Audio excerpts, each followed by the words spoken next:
Hello दोस्तों, स्वागत है आपका नए वीडियो में नए टॉपिक के साथ। आज का टॉपिक है इलेक्ट्रिक आर्क वेल्डिंग। आज के वीडियो में हम जानेंगे वेल्डिंग क्या होती है, आर्क वेल्डिंग कितने टाइप की होती है, वेल्डिंग करने के लिए कौन कौन से इक्विपमेंट लगते हैं और इसका क्या प्रिंसिपल होता है। तो शुरू करते हैं आज के वीडियो को। तो सबसे पहले हम जानेंगे आर्क वेल्डिंग क्या होती है। तो सबसे पहले हम ये समझेंगे कि वेल्डिंग क्या होती है। वेल्डिंग एक ऐसी प्रोसेस है जिसके द्वारा दो मेटल को आपस में जोड़ा जाता है और ये दो मेटल कई तरीकों से आपस में जुड़ सकते हैं, लेकिन अगर हम मेटल्स को आर्क के द्वारा एक दूसरे से जोड़ते हैं तब ये वेल्डिंग आर्क वेल्डिंग कहलाएगी। अगर हम गैस के द्वारा इसको जोड़ेंगे तब वो गैस वेल्डिंग कहलाएगी। लेकिन आज की वीडियो में हम आर्क वेल्डिंग के बारे में जानेंगे। आर्क वेल्डिंग के अंदर एक आर्क जनरेट होता है और इस आर्क के अंदर बहुत ज़्यादा हीट होती है।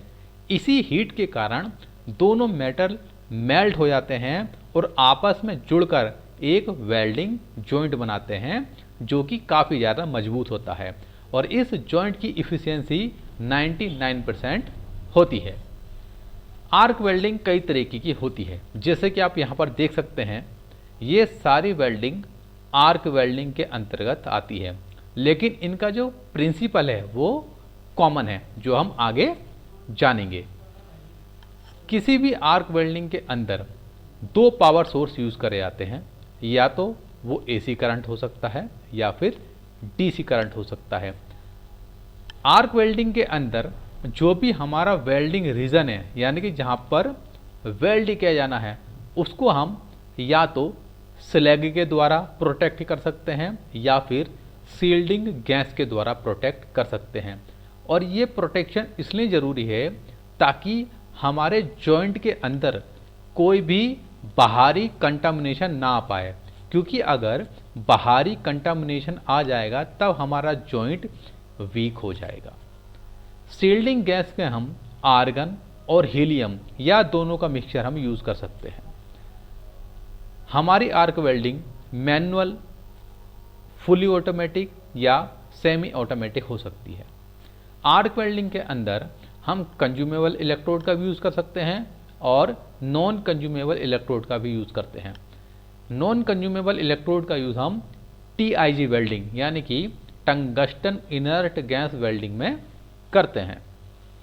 पोलैरिटी। अब पोलैरिटी क्या होती है? जब भी हम वेल्डिंग करते हैं तो वहाँ पर एक होता है हमारा इलेक्ट्रोड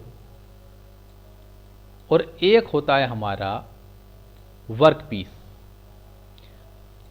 अगर हमारा इलेक्ट्रोड नेगेटिव है और वर्कपीस पॉजिटिव है तब वो कहलाता है DC करंट स्ट्रेट पोलैरिटी।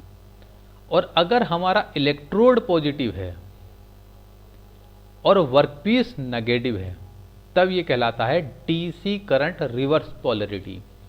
अगर हम आर्क वेल्डिंग में AC करंट का यूज़ करते हैं तब हाफ साइकिल में तो स्ट्रेट पोलैरिटी होगी और हाफ साइकिल में रिवर्स पोलैरिटी होगी। आर्क लेंथ क्या होती है?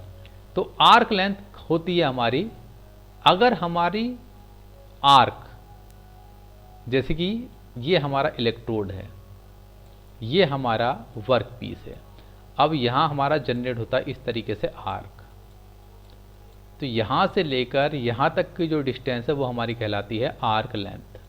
आर्क लेंथ तीन टाइप की होती है। Standard arc length. अगर आर्क लेंथ इलेक्ट्रोड के डायमीटर के इक्वल है तब ये स्टैंडर्ड आर्क लेंथ कहलाएगी। अगर आर्क लेंथ इलेक्ट्रोड के डायमीटर से कम है तब वो शॉर्ट आर्क लेंथ कहलाएगी। अगर आर्क लेंथ इलेक्ट्रोड डायमीटर से ज़्यादा है तब वो लॉन्ग आर्क लेंथ कहलाएगी।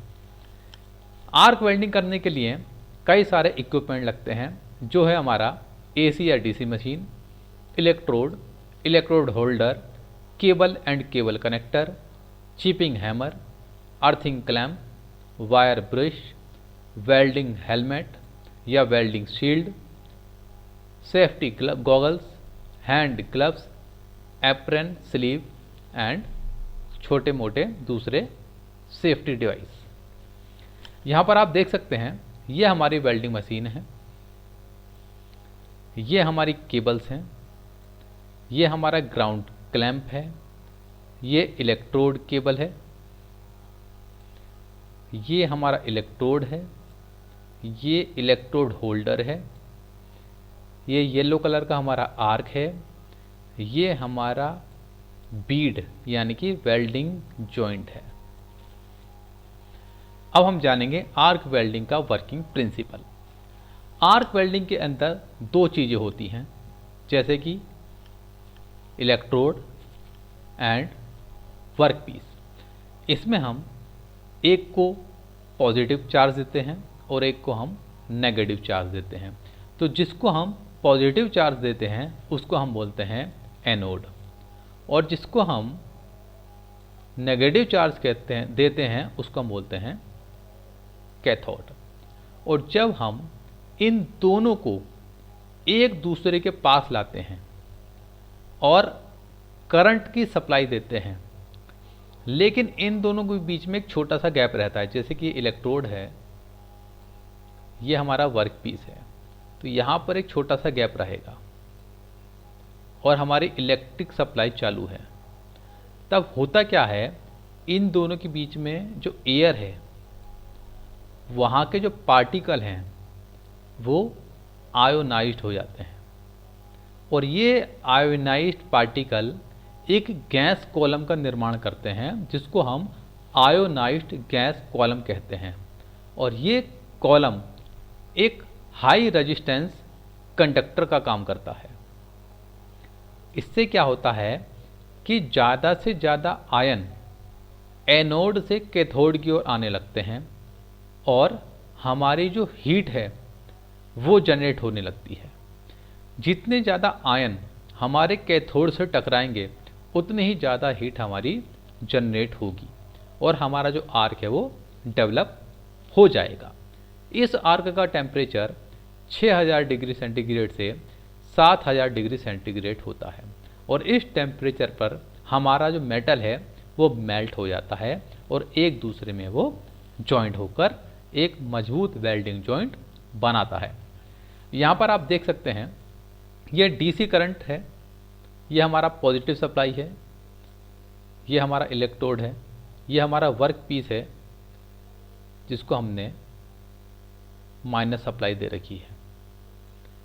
आप देखेंगे यहाँ से लेकर यहाँ तक दोनों के बीच में एक गैप है, यानी कि इलेक्ट्रोड वर्क पीस को टच नहीं कर रहा है। तो इन दोनों के बीच में जो भी हमारी एयर है वो आयोनाइज्ड हो जाएगी और हमारे जो आयन हैं वो पॉजिटिव से नेगेटिव की ओर आएंगे, और जो इलेक्ट्रॉन हैं वो नेगेटिव से पॉजिटिव की ओर जाएंगे, जिससे हमारी एक आर्क फ्लेम जनरेट हो जाएगी। अब आप देखेंगे जो हमारा प्लस पॉइंट है यहाँ पर, यानी कि जो एनोड वाला एरिया है वहाँ पर 2/3 हीट जनरेट होती है, और जो हमारा कैथोड वाला एरिया है वहाँ पर 1/3 हीट जनरेट होती है। और यहाँ पर आप देख सकते हैं कि किस तरीके से आर्क वेल्डिंग होती है। आप देखेंगे ये हमारा बेस मेटल है, ये इलेक्ट्रोड है, ये इलेक्ट्रोड के ऊपर हमारी एक कोटिंग है फ्लक्स की, जो कि हमारे जॉइंट को एटमॉस्फेरिक कंटामिनेशन से बचाएगी। इसके अंदर हमारा वायर का इलेक्ट्रोड है।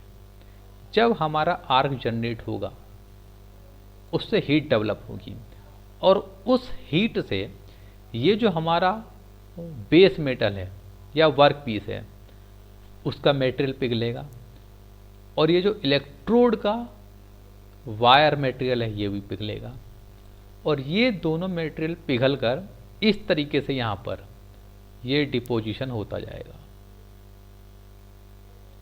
और यहाँ पर हमारा ये मोल्टन वेल्डिंग पूल है। जैसे जैसे इलेक्ट्रोड इधर की ओर बढ़ेगा ये जॉइंट भी हमारा आगे की ओर बढ़ता जाएगा, और इस तरीके से हमारा ये जॉइंट कंप्लीट हो जाएगा। आप देखेंगे यहाँ से लेकर यहाँ तक की बीच की दूरी कहलाती है डेप्थ ऑफ पेनिट्रेशन। और आप एक चीज़ और देखेंगे, ये जो है जॉइंट के ऊपर एक पतली सी परत है, यहाँ पर ये हमारा सोल्डिफाइड स्लैग, ये जॉइंट का पार्ट नहीं होता है। इसको हम चिपिंग हैमर की मदद से रिमूव कर देंगे, क्योंकि इसके अंदर हमारी अशुद्धियाँ मिली रहती हैं।